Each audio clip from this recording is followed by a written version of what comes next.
Hi, I'm Sarah Jane from Natural Heating, and today I'm in my little workshop down the unit because I've got some repair work to do. So I thought I'd do a little video on vermiculite panels.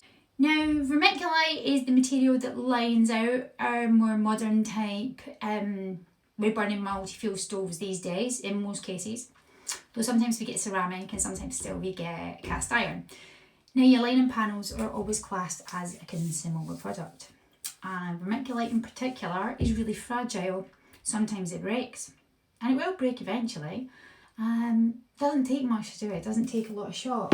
So this is vermiculite. It's a lightweight material. It's a volcanic material, so it insulates your stove to 1250 degrees centigrade. So it deflects, stays cream coloured, and it pushes all the heat out the front. So that's what it does. And it's made up of a kind of fine, powdery stuff that's bound and bonded together. They use the same product but in different format for plants, for bedding plants, and in the soil for insulating for plant growth. Anyway, whatever. I'm not a planty person. Plants come to me to die. I'm really good at killing them. They don't live well with me. We'll put this away for now. This stuff cuts really easy with a hand saw, or your little circular saw. Not quite so easy with the jigsaw, but you've got to make sure that it's very well supported when you cut it because it's liable to break. It also produces an awful lot of very fine dust, so try and make sure that you wear a mask if you're cutting it. So anyway, inside stoves, it's quite common for pieces to break. Normally, because people are whacking them with a log or not being careful, sometimes the bigger the panel, the more likely it is to break, and they do break. This one had an accident, not with myself, the customer, and you don't want to have to be cutting all that out or buying an expensive new panel if you have to. So you can actually bond this back together. So if your bricks have been broken and they're still in good condition, if the gap is wider than a £1 coin, it needs fixing or changing. If it's less than that, just don't even disrupt it, just leave it alone. Unless it's a very specialised brick and it's going to cost you a fortune for a new one, in which case you may want to do a bit of a repair job.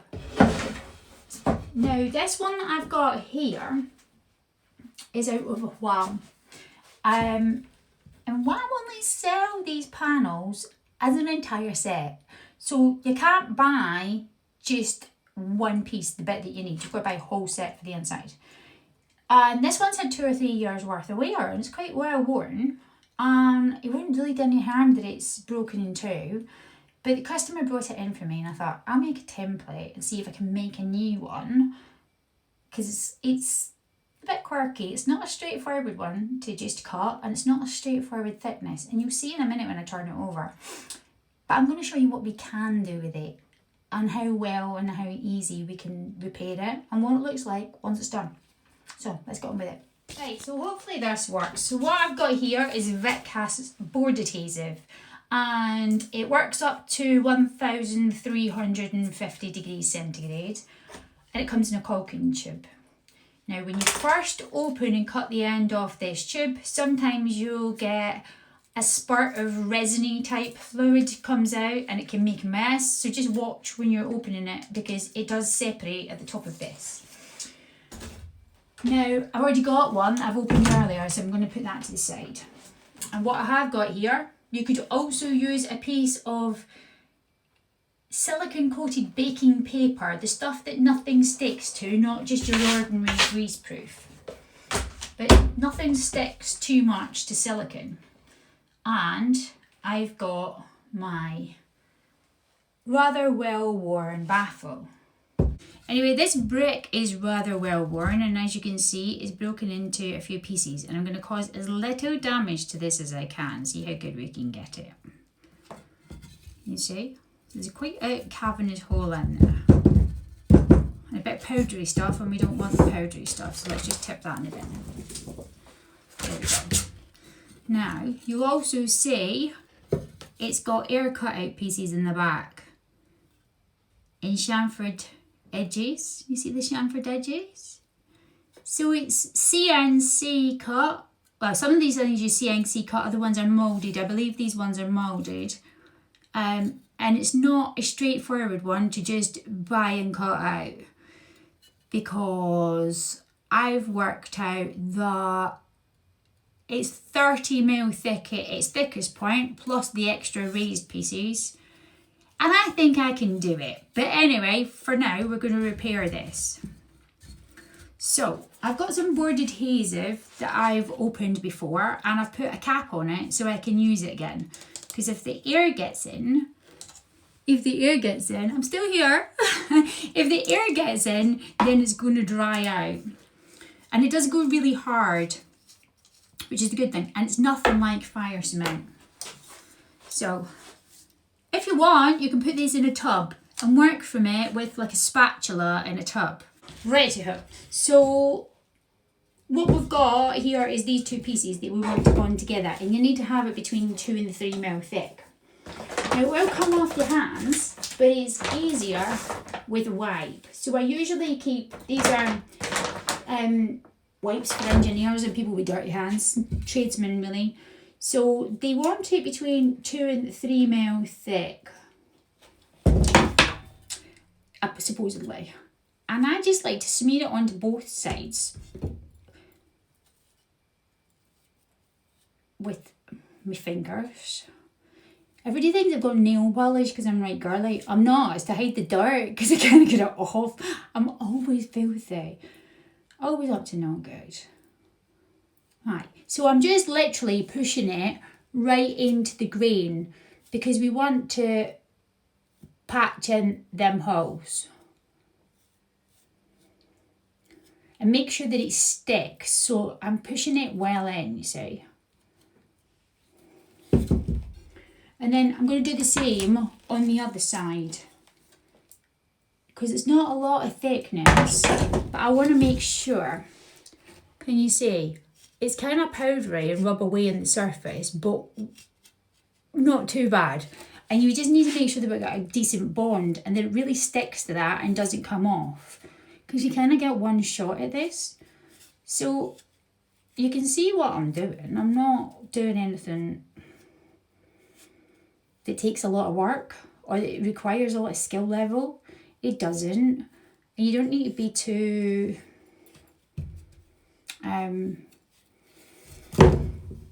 precise. Fairly precise. The more precise you are, the less you'll see. The less you'll see it. So I've put plenty on there for now. And then squidge the two bits together. Now, I want enough to come out, but I want to scrape the excess out afterwards.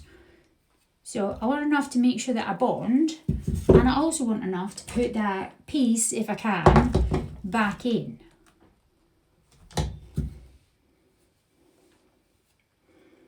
Right. So when this stuff goes hard, it does go really hard, and it does stick well, because that's the whole point. It'll stick to bricks and brickwork, and it don't come off very easy. You can use it for sticking heat-proof boarding to walls inside fireplaces and stuff as well. So anyway, I've got my two pieces. Where are you? Can you see? Right, okay. I'm not doing this very easy today. So yeah, about there we do. So I'm just going to squeeze this two together and line them up. So I'll bring you down closer now. Right, that'll do-ish, I think. So, we want to bond these two together. And I've got a piece that could go back in the middle. It's the right way around, and I think it is in there. If I can dress it in. Now, it's hollow in that bit and not on the other. Anyway. We can sand it over the top to pretty it up if we need to. But a business card is a handy thing to have. See, there's one of mine, natural heating. And I can sand it over when it's dry. So.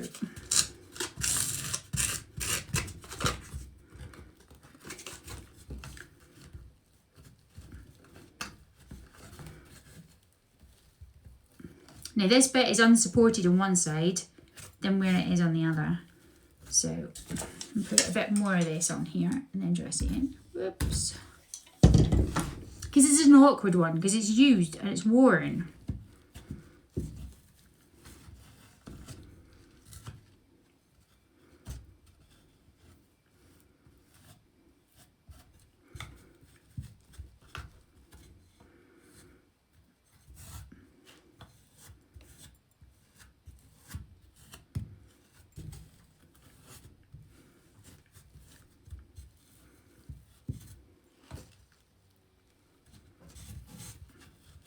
Don't matter at the moment if there's too much on there. I haven't even decided for definite if I'm leaving those bits in, and I may not.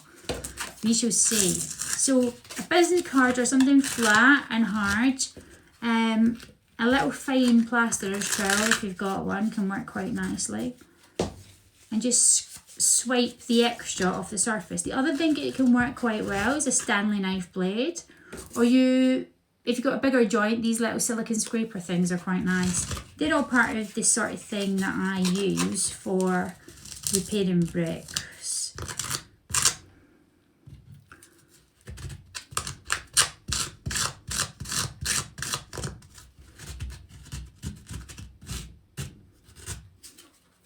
Now I think I'm going to give that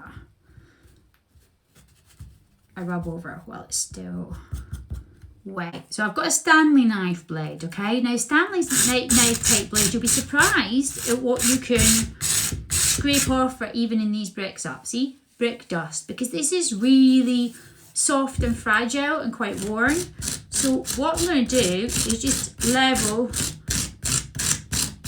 this piece that I put in the middle that's too high, and level that out. Just so I can dress it in that bit better.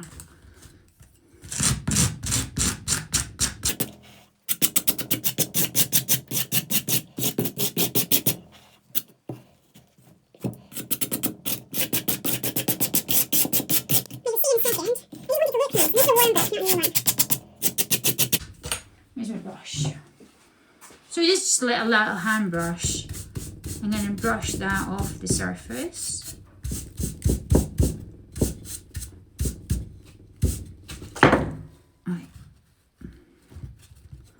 And a little bit more of this in here. Oops, a daisy.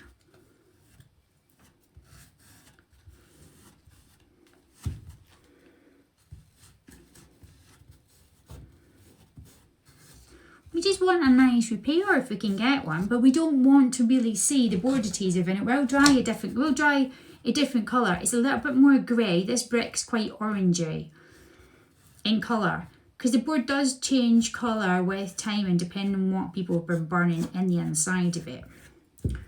On the inside of the stove, that is.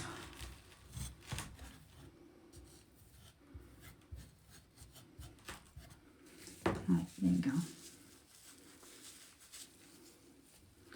I know. Right, okay.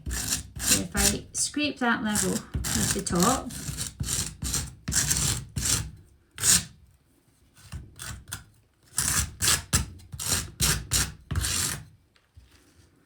now where you see that repair line, I want to put some of the dust that I've scraped back off the board. Now, can you see it that? Some of the dust that I've scraped back off this board, sprinkle it on the top, and then we're going to rub it in. The really fine stuff. The stuff that looks like powder. And it's not easy to do with one hand and hold this, of course it's not.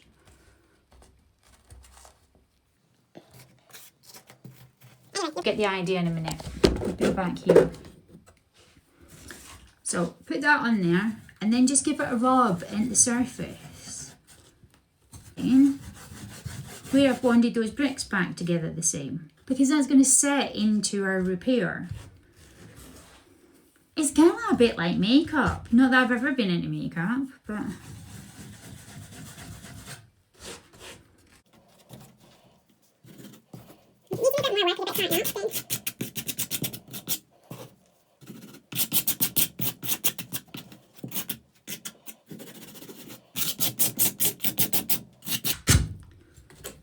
Now you've got a piece of damage here. We can fill that damage in as well. So just build it up a bit because this stuff won't crack and come off in layers. It'll bond up quite nicely. Some description by you. These ones are pretty good, these ground wipe things. So I think I'm about done with this piece for now. It's looking not bad, and I'm going to leave this one just to set and go hard, and then should be alright for tomorrow. Probably don't even need to do anything else to it, apart from I want to make a new one the same, and I've got some other bits that are newer ones here to bond, so I'll bond one of them up. So there you go. There's my repair with that patch piece put in, and that is my broken joint. Yeah. And it's really not that bad. It's as good as you're going to get for an old worn piece of vermiculite. From a distance, they don't look too bad. And that's with that big piece melded in that was loose in the top. Melded it in, scratched some off, put the dust, like this stuff, on the top, and then just rubbed it in. Right, so that's the bit I've put my dust onto. And that's the bit that I haven't. See the difference on this? Now, this is well worn, so I'm just making a little bit of dust off the surface because it comes away really easy. And put that on there. See? And then just rub it into the surface. And see by the time that goes off, I'll not touch it this time. Can you rub that in? You really don't see it.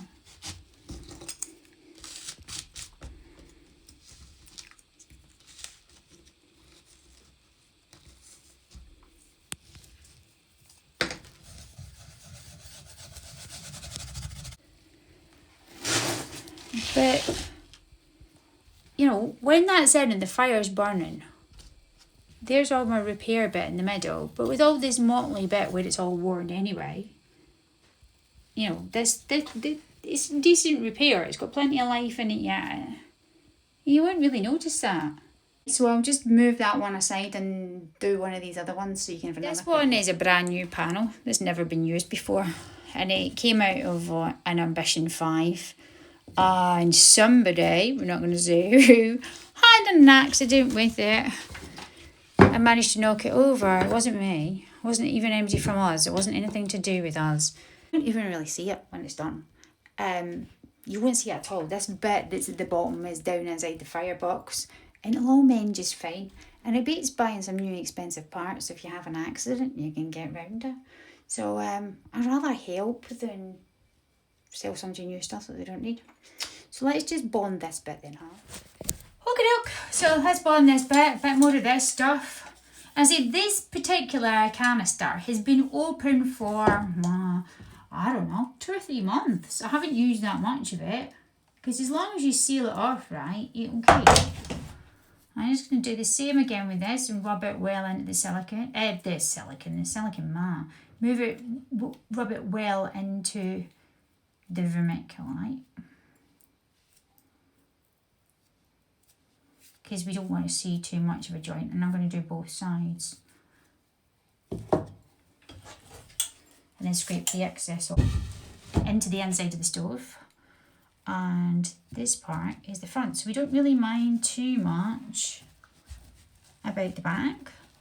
I'm going to squash that in there. This board is a different colour to the other one. Can't go and get it for you because the other one's being used. So this being new vermiculite is currently a different colour. I'll just try and bond that back in there. And then scrape over the joint.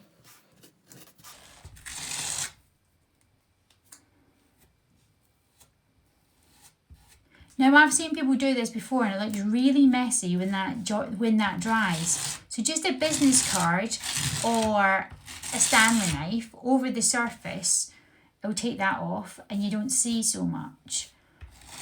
Given it where this one's going to be, it's not a big deal. But let me just show you what that looks like closely. Can you see? Right, so what I'm going to do with this is the same as I did the last time. I want to, quite literally, steal a little bit of that vermiculite off the surface. So, I'm just scraping it ever so gently for some fine dust on the surface, and then put that onto the joint and rub it in. And by the time I've done that, it pretty much disappears.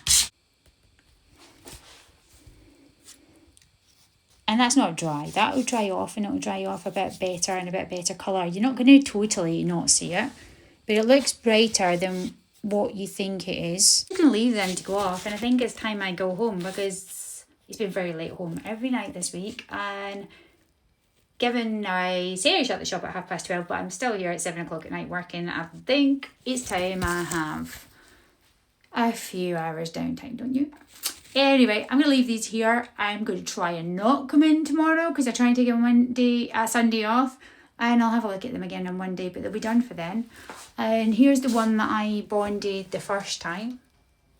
Adhesive is a good way of fixing things. Now, the other thing that I've done more recently is I've made a support bar that goes on the top of cut edges of vermiculite. So if you've had a flat piece and you've had a flat baffle, you know, the bit that protects the top of the firebox and pushes the heat out the front, those often break. There's a support piece that we've made that I'll bring up in the next video to go across there that'll also both help repair but also reinforce it. Means you can also make replacement baffles for stoves that didn't have a vermiculite baffle and hold it together. I'm going to show you what we do with those probably in one of the next videos just shortly.